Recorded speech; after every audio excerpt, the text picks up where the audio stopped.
Hello, how are you? Hello there. I'm great. How are you? Good. I've been looking forward to this for like months, so I'm thrilled that today is finally here. Me Um, too.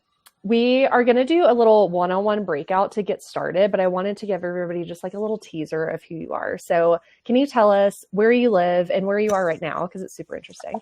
How Oh, long you've been in your role at Gusto, and maybe like your favorite myth to bust about L&D. okay. Ooh, a lot of questions you're throwing I at me can this remind morning, you. Marcy. Yeah, Oh my gosh. Oh my gosh. It's we're starting off strong. look at I said this morning, it's 1 o'clock where I am. So hello there, everybody. I'm in the Bay Area. I live in Oakland, California, but currently I am in San Francisco, right across the bridge, and I am at BetterUp's concert. Look at me, Uplift conference. And so this is a great setting for what we're doing right now. I'm at this conference learning and gaining and reskilling on human potential. So I'm happy to be here with you all today talking about learning and development. So awesome. I Yeah, I've been at Gusto for a little over 2 years now, so I'm hitting that 2.5 year mark, and I love it. It's great. I think I see someone from our Gusto team in the audience, so you know who you are. Hi, just give a shout out to my Gusto peep out there. And then when it comes to myth busting about L&D, my favorite thing to demystify is that L&D is not revenue generating. We know that it's revenue generating, right? We know that if we have L&D, we give folks the opportunity to increase their skills, have self-reliant leadership. We know that that can boost engagement, all sorts of things that we can see if we have really strong L&D programs. So, Ooh, I love that so much. I just realized we don't really have a question about that, but maybe that'll come up in the Q&A later. Um, ooh, that's so good. Okay, cool. Thank you, Crystal. And we will hear a bunch more from Crystal in just a second. So I want to give you all kind of a lay of the land of what's going to happen today. We're going to start with a little one-on-one breakout just so you get to know one other person in this event before we get started. You're just going to talk about what's been going on the past month, and then we're going to do a quick group share. We can kind of use this as a parking lot to like get out what's been going on in our brain space and kind of just like make sure that we're super present today. We get all that stuff out in the first couple minutes. Then we're going to do a chat with Crystal for about 15-20 minutes, go into another breakout so we can debrief how the things that Crystal shares shows up in our own lives and our own L&D programming. And then we'll end with a 10 to 15 minute Q&A. So give me some reactions if you're on board with that plan, if that sounds interesting to you, you're excited for the next hour. Okay, cool. Glad to hear it. Well, then I'm going to see you into your first breakout, and we will see you back here in about 6 minutes. Have fun. Oh, and if you haven't been in Gatheround before, what's going to happen is when you press join activity, you'll have conversation cards on your right-hand side to guide your conversation, and then you'll automatically come back into this room after 5 minutes. Okay, see you in a few. Welcome back, everybody. Tell me in the chat if you met someone really interesting and cool and what their name was. And if you don't get named, don't be offended. I'm just kidding. Everyone should get named. Okay, cool. So next thing we're going to do, yes, always cool people, Christina. I totally agree. Next thing we're going to do is group share. If you have not done a group share before in Gatheround, this is going to give you 1 minute to share your answer to a prompt. You'll come up on camera and mic in front of the entire room instead of in a breakout. So we will share what's taking up your brain space. I want to know, like, this can be something good. It can be something challenging. It can be just like something personal. It doesn't even have to be work related. I'm just curious what's going on in your world. I feel like that's a good thing to kind of like get off our chest before we go into a conversation. Lavita is up first. Yes. Oh, look at that. Hello there. Hello. So what's taking up my brain space is I have recently purchased a lot of plane tickets to go places. I feel that. I compare it against my work calendar. So that's taking up brain space right now. Like yesterday, I literally had my work calendar pulled up over here, my personal calendar pulled up over here on a piece of paper, and was trying to like matrix it. Yes, So 100%. yeah, I was like, I already bought the tickets, so it becomes like a whole other logistic world that is not usually a part of your, Tell us in the chat where you're most excited to go, or you can tell us in the last couple seconds. Curacao. Cool. I don't know that I know where that is. Yeah, let me know. Hi, Christina. Hey. How are you doing? What's taking up your brain space? Job search. Ooh, interesting. Well, this is your chance. What are you looking for? How can folks help? I need to focus on that. Yeah, fair enough. I can't just go into it. I've been a designer for like 20 years, wanted to go into product management. Someone's like, but do you really want to go into product management? So I'm meeting with her again on Friday to figure some things out. She's like, give me a list of all the likes and dislikes from your previous jobs. So we'll get there, hopefully. That's a good framing. I feel like you're doing the right thing, though. You're going to places where you can network, meet new people, learn about new careers. So that's great. I'm happy to have you here. Hello, Christine from Atlanta. Hello there. What has taken up brain space for me lately is work-life harmony and really getting to some synergy in those spaces. And then just redefining career. What does this look like in this new world that I'm entering into? So, Crystal's going to be a really great inspiration for you. She is she's great at like prioritizing her own professional development, personal development. So I'm excited for you to learn from her. Yeah. Let us know in the chat, like what you mentioned you're kind of like changing careers. Let us know what that looks like for you. Lauren from LA is next. These are great. Hi. Thank you. Hi. Nice to meet you. Hi. Yeah, so that's taking my brain space. So I am also looking for my next opportunity. So I'm taking, it's a struggle, but I'm trying my best to just put myself out there and just do my best to learn and find creative ways to, stand out and as an applicant. And also interviewing is a struggle for me. So I hear you. Do you know what you're looking for? I worked in people programs before, so something cool. Similar. Awesome. Yeah. Put your LinkedIn in the chat. If anybody else is searching for or hiring, let her know. Amanda, I can't see you yet for some reason. Ooh, okay. Amanda, rejoin if you want to share. I'm not sure if you got skipped or something happened with your camera. Hi, Natalie. Hi. So I would say I'm 2 months back from maternity leave, and I know it's been 2 months, but still just like finding the balance of working and motherhood. I actually wanted to join the last working parents meetup, but I wasn't able to because of baby commitments. But yeah, just like coming back to work and like taking all the stuff that I was working on that has been turned into somebody else's work back into my own work has been a journey. I bet. Absolutely. Well, we would love to have you at the next Working Parents Meetup. It's in, I think, June 12th. And you're welcome to have baby on hip while that's happening. It is a very open, inclusive, vulnerable space. Anybody else with tots or grown children, you're welcome to come too. Sue, our people skills champion. I love that title. I can't see Sue yet either. What's going on? I see Becca's countdown. There we go. Hi, Becca. Good to see you again. Hey. Good to see you again. Yeah, I think for me, it's, we've had a lot of attrition, whether restructuring or whether, people leaving.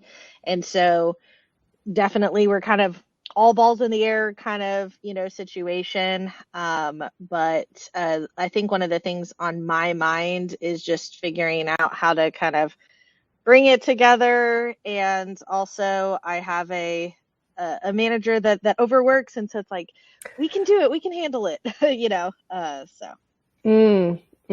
I feel like we've all been there. Also, I see van life is on your tagline. That is super interesting. I bet that's an interesting way to live. Olivia, hi. Nice to meet you. Hi. Nice to meet you too. What's taking up my brain space lately? I just got back from PTO last night. So it's literally just a shift of like going back midweek to work and getting back into things. I bet. Where were you for PTO? I was up in Washington State visiting family. So it was just a different kind of chaos. And then coming back into work, it's like just switching the different brains. Yeah. Midweek back from PTO is tough. It's rough. I'm honored that you chose to spend an hour of your day with us also. So thank you for that. I feel like it's hard to carve out an hour right when you're getting back. That was so awesome, y'all. Thank you so much for sharing. I really appreciate it. And I feel like we've all kind of like cleared our brains, and now we can totally focus on this next conversation. So Crystal, if you want to come back up, we can like really dig into everything in your life. Aren't you so excited about that?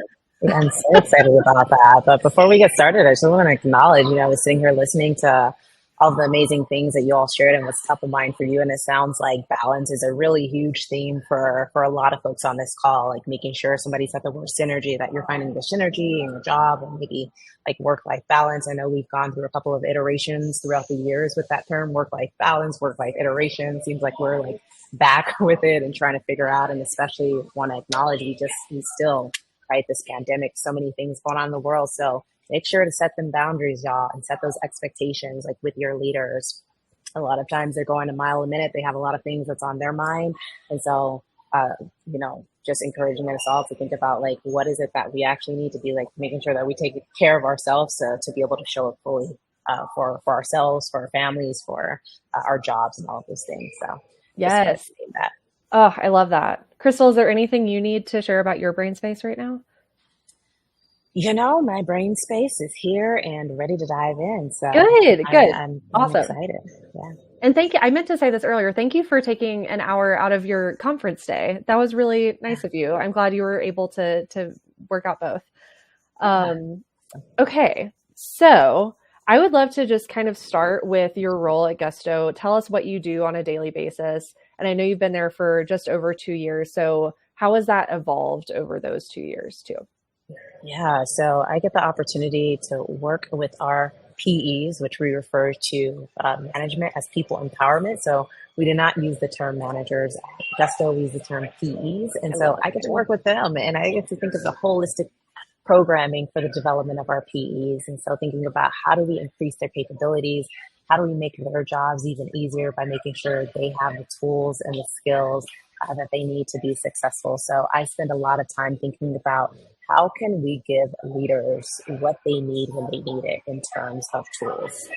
And so, of course, you can give somebody a set of tools, like, right, if I have a hammer, yeah, that's great. But if I have this suite of resources and I don't know how to use them, or I don't know when to use them, when I need to put them down, then that's not necessarily going to help me in terms of how I prioritize pulling out those different skill sets, right? So kind of going back to that hammer examples, I might even know what a hammer is, right? But do I know when I need to pull that out specifically? Do I know when I need to pull out pliers or, whatever it is? And so making sure that those tools align.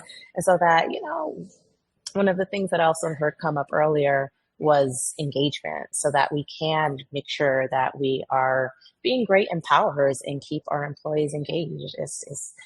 I don't want to name that it's rough for everyone right now, but it definitely, I think, is a time where folks are really feeling the pressure and the stressors of work come through pretty strongly. So that's what I get to spend my time doing at Gusto, and it's great.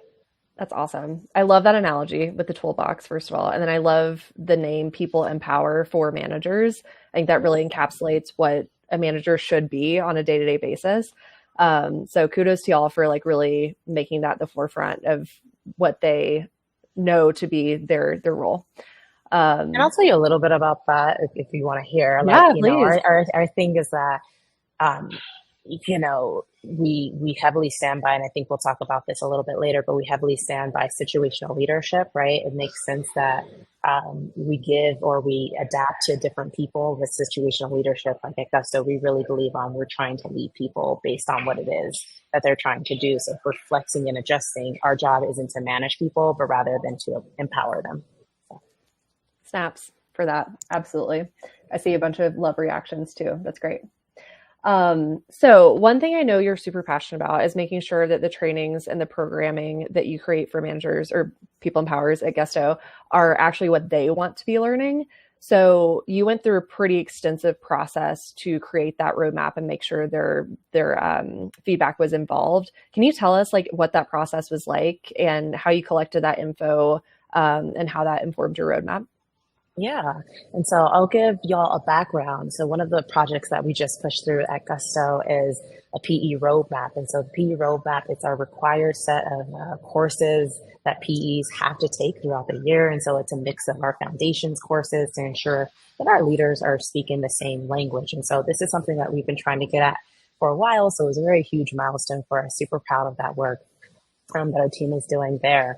But before we even did any of this, we heard a lot of rumblings. I'm sure like many of you who are working in this space, you hear a lot of rumblings, or maybe you are a leader in the space saying, my team needs to do this. My team needs to get better at feedback. My team needs to get better at coaching, whatever those skills are, prioritization. So we were hearing a lot of those things. And so we actually have a pretty strong CX org in terms of our L&D, or L&Ds a bit. They have a separate a team that makes sure they drop their L&D. And so they did some pretty extensive work with making sure that they were really understanding what it was that our leaders were needing. And so it was an extensive process and survey that they did, a needs assessment to see what are the skills that are continually coming up. And so they did this through a series of just live interviews with folks. And at the end of it, they came down to there are just some foundational pieces that we're hearing over and over and over again. Those pieces were coaching. Those pieces were feedback, making sure that our folks are able to give ongoing feedback, just in time feedback. That it's not just one and done, right? And so you heard these same skills coming over and over again. And with that, we were able to take those skills, instead of saying, this is what we want to see, we actually turned it on its head. This is what the leaders are saying that they want and that they need. This is how we're co-creating this together. And so we were able to put those skills into a roadmap. So I felt that it was really a collective effort instead of a top-down approach. Although, being in the L&D field, being in the leadership development space, there are some things we just naturally know that leaders need, some capabilities that we want to see happen. But it was great that it was a joint effort in seeing our leaders wanting those same things. So smart too, because by actually asking for their input and their feedback, they feel more tied to the end result, and they feel more like, not pressure, but like they feel more engaged in the end result too. They want to show up to those sessions. Can you share like what that looks like? Like what is that? How long is that program? How many sessions is it? All that good stuff. Yeah. So our PE roadmap, I'll give you kind of a layout of what it is. It's 33 hours of required trainings. Wow. And so okay. And so it sounds like a lot, but our PEs actually have a year to take these things.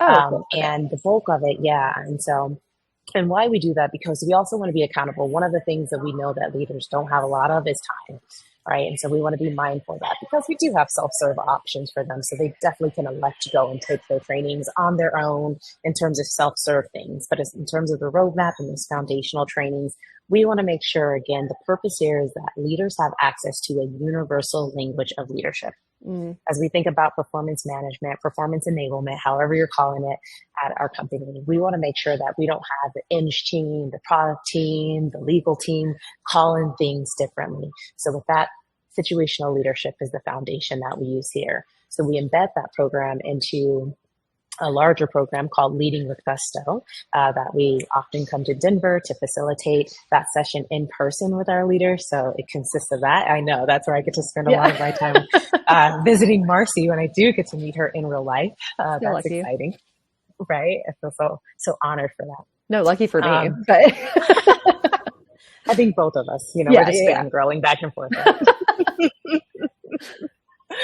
So it consists of our Leading with Gusto program, but embedded with that is, again, I referenced foundational skills earlier. So we have situational leadership, we have our coaching foundations, we have PE attributes. And so our PE attributes are the unique way of leadership at Gusto. Our folks get trained up on those and how to use them with their folks. Our compliance trainings are embedded within that roadmap. So it's really, really great. So those are the required things. I think we have some hiring essentials training. We have a performance enablement training. And then the other side of performance enablement, which is managing performance concerns, right? Because that's the other piece of it that can also feel very tricky of how do you navigate difficult conversations. So we package all of that and give our PEs some time to take into account busy season and all of that. Yeah. It's been awesome so far. I think PEs love it. I was about to say, Crystal, I know you have a small L&D team too. So that is super impressive that you've been able to do all of that.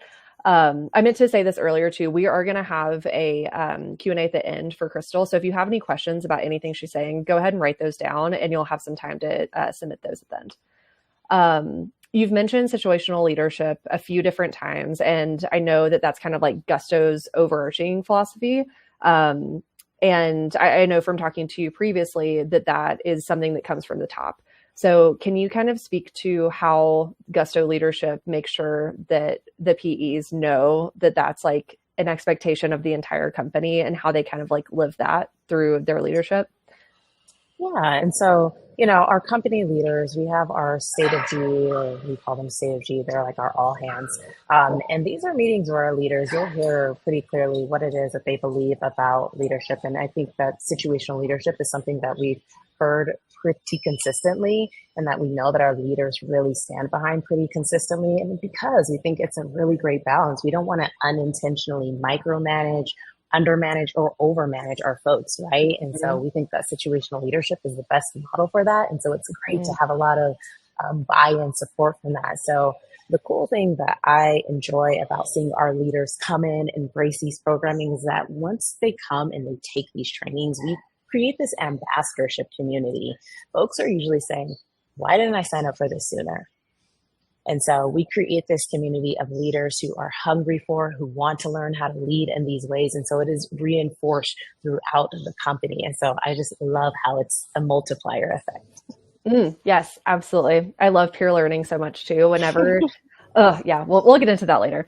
I think another thing you said that really stood out to me is how like Gusto kind of lives this, is that they do have these as mandatory trainings, I'm sure. And I would love to hear in the chat what the situation is for each of you. I think a lot of L&D teams are creating programming that is optional and not always mandatory. And that just makes it even harder to get people to show up. So I think it like really says something about Gusto's commitment to L&D, that you have that as mandatory program. So kudos to you guys. Yeah. And then I have to ask this, where does Gatheround come into play for you? Gusto and Gatheround have this wonderful love story. So I would love to hear from your perspective how that comes into play and how it's been useful. Yeah, Gusto and Gatheround, I love it. I love the alliteration as well. Like GG was meant to be, right? Absolutely. Gatheround has been a phenomenal platform. I think just for community engagement, I think it's allowed for us to reimagine engagement with our folks, right? The re-engagement while we're doing such important work of learning, of growing our manager skills, our leaders' capabilities, and all of that. Learning can be fun. It can be engaging. It's something that we want for folks to invest in, to say, I'm excited to show up for this. And so I think that Gatheround it does it in a really fun and unique way. One of the features that people absolutely love and they cannot get enough of is the fade out. Like everyone loves that, right? But one of the things that I truly love and appreciate that Gatheround has done for us is curate content, help us curate. You mentioned earlier, our L&D team, it is small but mighty. And so knowing that Gatheround has our back, it's been so cool to be able to leverage their manager training series. We host something at Gusto called PE Monthly, and that's not anything we came up with. That's unique. That's something that Gatheround came up with. It's called Managers Monthly, a 12-month program.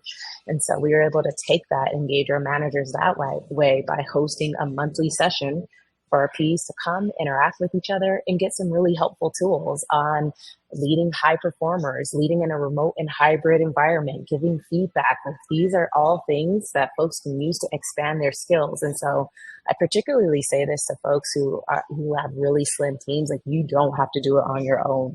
There is content out there. You don't have to recreate the wheel. I think that Gatheround has helped us be able to scale our learning in that way.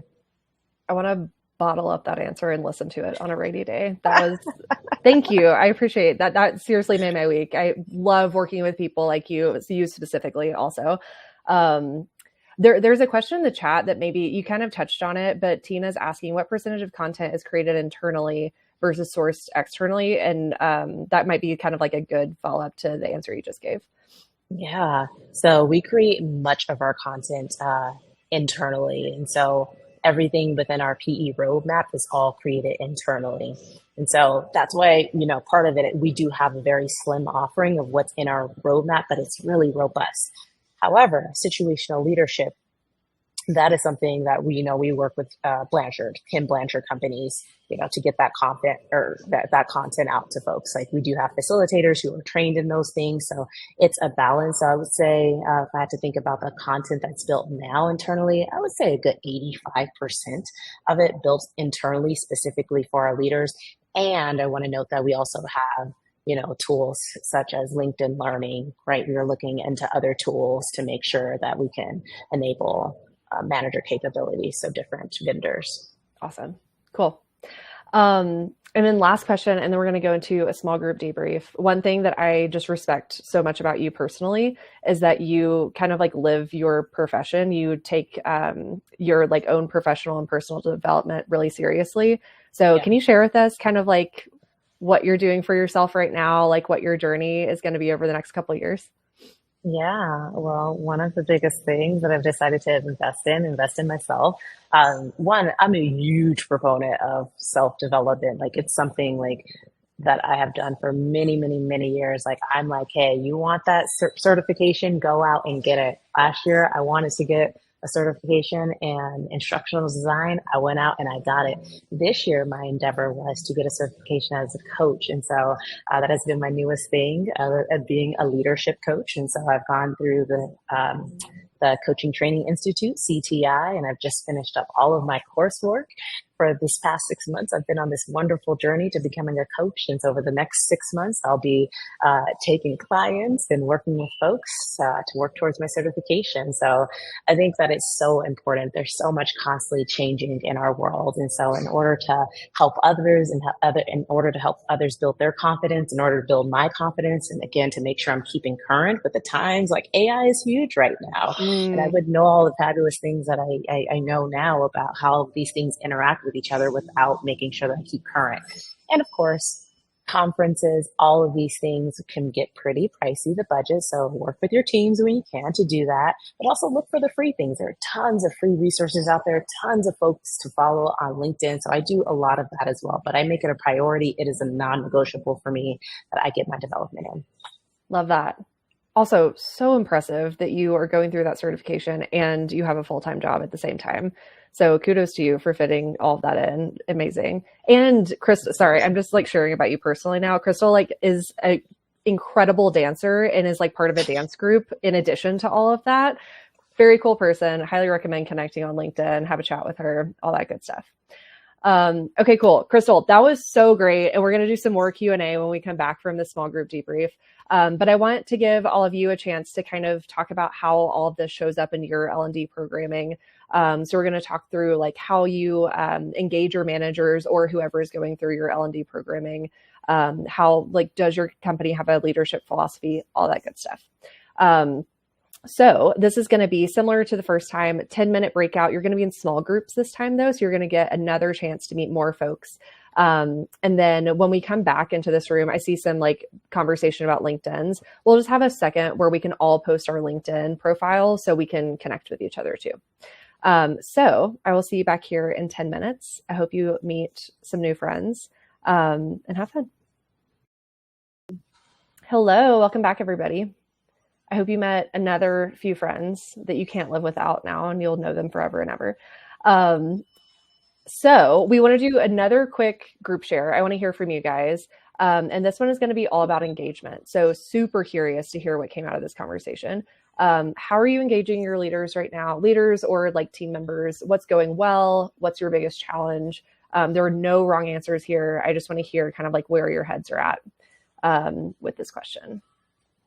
I see a couple people join. Feel free to hit join activity above if you want to share, but you're still thinking about your answer. Hi, Sue. Oh, you're here. Okay, hello. Sorry, you didn't give me last time. I actually got kicked out. As I was talking about, I'm a huge believer in knowing yourself. So knowing leaders, and I've seen it, light bulbs go off in people. So I'm a practitioner of insights discovery. People are familiar with that tool. And knowing, and it doesn't matter where you're starting, none of it is good or bad, but with a little bit of self-knowledge and then knowing how that feeds into the mix and when is it working for you and not working for you, and just helping leaders understand that because then they can really, it's cliche almost, but be the best version of yourself. Don't be something else. Be you, but be the best you can be. Love that. That's awesome. Thank you for sharing that. Got Lavita up next.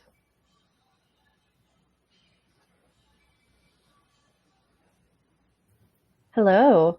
Hello. So engaging my leaders, I was talking about this a little bit in the group breakout. So I am in whatever stage is right after kind of making sure everyone knows who I am and not thinking my emails are spam. So I started about a year ago, and I was brought on board to formalize the L&D capability and the performance management capability. Cool. Before, people were just kind of doing pieces of it, piecemealing, hoping it works. And so for the first couple of months, people did not respond to my emails, and they forwarded them to IT thinking they were spam. And so now people know who I am, and so now I'm engaging leaders by just kind of harassing them via email, phone call, if I'm in the office and I see them. I'm also capitalizing off of the social currency of one of my peers who engage with leaders by bribing them with candy. Whatever works. Yeah, I was about to say whatever works at that point. Whatever works. And social capital is such a good term. If you have someone that's popular in the office and they come to one of your events, guess what? More people are coming to your events next time, or events like programming training. You know what I mean? If anyone else would like to share, you can click join activity right above my head. If not, we will go into Q&A, but would love to hear from y'all if you have any other thoughts about engagement. Okay, cool. We will wrap up this activity and go into Q&A. So we have about 7 minutes left. I don't know how an hour went by so quickly, but we will do a quick Q&A, and then we'll do a photo booth to end. So if y'all can stick around, please do. We'll do a cute little group picture that we can share on LinkedIn and like make everyone jealous because we had such a good time. So Crystal's like, you're so corny. I love it. Don't change. So I'm going to go ahead and start this. If you've not used our Ask a Question feature before, you can just type in your question for Crystal. If you do one question per card, that'll help me just go through these a little bit quicker. So you can type your question, click add response, and then add a second one if you'd like to, or a third or a fourth or whatever you want. And in the meantime, while everyone is submitting their questions, Crystal, I know you're at this really cool conference right now. Do you want to tell us a little bit about what has inspired you today or what you learned? Yeah, so one of the very first sessions I went to was actually led by the CEO of Better Up, and it was a really cool session where they had talk show host style and different folks from Google, from Hilton hotels, like their CHROs, CTOs, product managers, all those types of things, just like some mini interviews. And so it was great to just get some nuggets to hear like what are top of mind for leaders, what do folks want. But the biggest thing I took away from that session, and this is not a promo or anything like that, I do not work for Better Up, I swear, but I was really, really inspired by a new product that Better Up is launching. It's called Better Up Manage, and it is a platform that uses AI-powered coaching to help upskill leaders, to help develop those capabilities, to allow them to take assessments. And so I think we're always looking for ways, how do we have a all-in-one tool? And I think this is definitely a tool that's like up for discovery. And so I don't know if it's something that we'll be able to use at Gusto, but I'm surely inspired to think about, again, it has just made me think about, again, how we're thinking about capabilities at Gusto. So super inspired by it and all the energy here. Cool. Yeah, I just typed the name in the chat. Let me know if I spelled that correctly so people can look it up later. Yep. Feel free to keep submitting your questions. I love this question from Tina. Crystal, how do you use mentoring or coaching for your own team? Tina, do you mean like people team or L&D team or like all of Gusto? But Crystal, feel free to take that however you want. Yeah, I love that clarification as well, Tina. I see you coming through the chat, so we'll wait. But I'll tell you a little bit. I'll tell you a little bit about what it is that we're trying to do, and hopefully I get at something with your question. So right now, we don't have a formal mentorship program at Gusto, but one of the things that we do have, and for our executives, are coaching. And so our executives definitely have coaching relationships and all of that.